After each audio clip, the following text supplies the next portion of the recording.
So, I have never done YouTube before. I actually don't record a lot of anything of myself. I take a lot of selfies. Um, but I have been approached by a lot of people about just telling my story.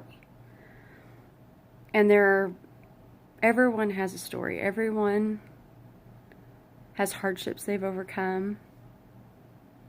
Everyone has had a broken heart. Everyone has had major successes in their lives. Everyone has had major achievements. They have been someone's hero. They have let people down. But people seem to be interested in my story because my transformation physically is visual. I mean, it's obviously visual. People can see it, so they want to know what did I do? How did I lose 105 pounds? How do I stay motivated? And I mean, I have a very successful career. I work 60 plus hours a week. I'm at the gym 15 to 20 hours a week. I am now taking classes to become a certified trainer. Although I am helping some people directly, but I don't work out with them. I just give them some pointers and tips on diet and exercise based off the research I've done that is specific to their goals and their needs. But I am not certified, and I'm getting there. But obviously, with my results, they're like, well, she knows what she's doing. Well,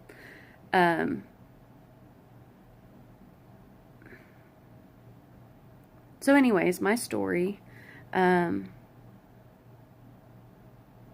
started to write down in a journal. I journal everything.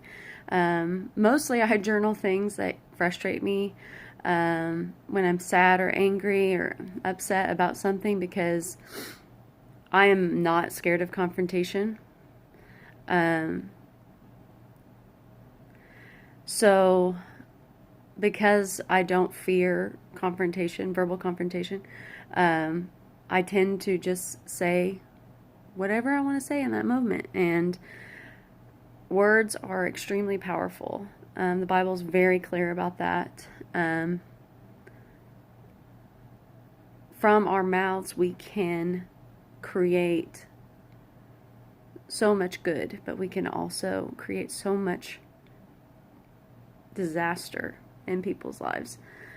And not to say that I always am a well of positivity, but I'm trying to get better. So what I do is I journal those times in my life that are frustrating or make me sad or angry, because I don't want to just spit it out of my mouth around people and potentially hurt them.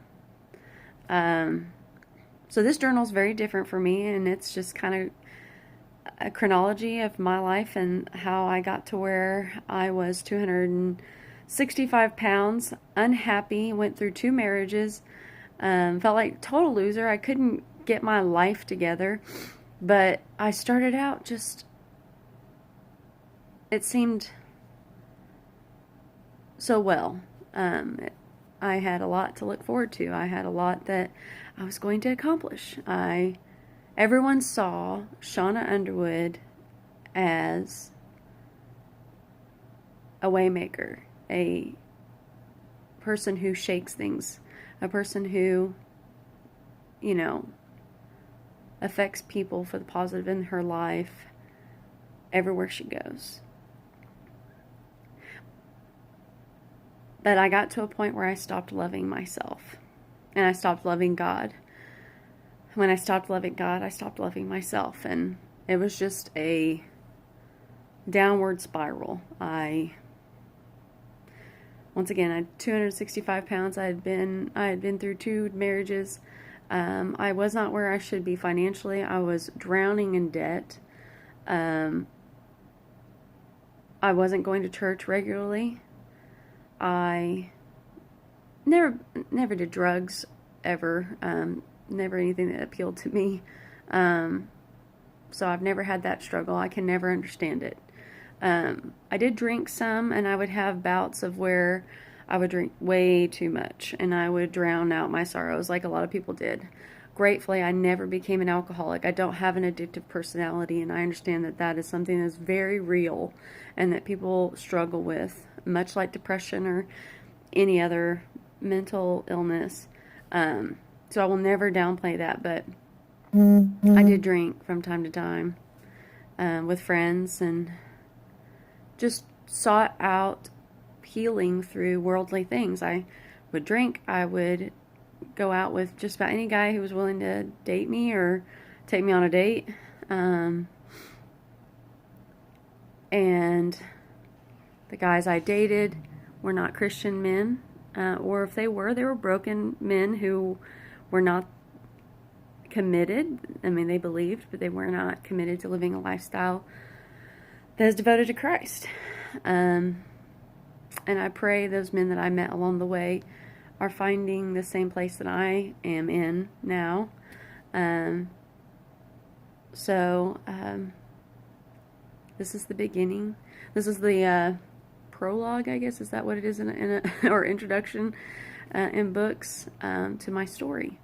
And this is my first post, basically just telling you what my goal is through this process is to be entirely vulnerable, to be transparent, to grow through this, and hopefully give somebody, anybody, even if it's just one person, hope. Because there's always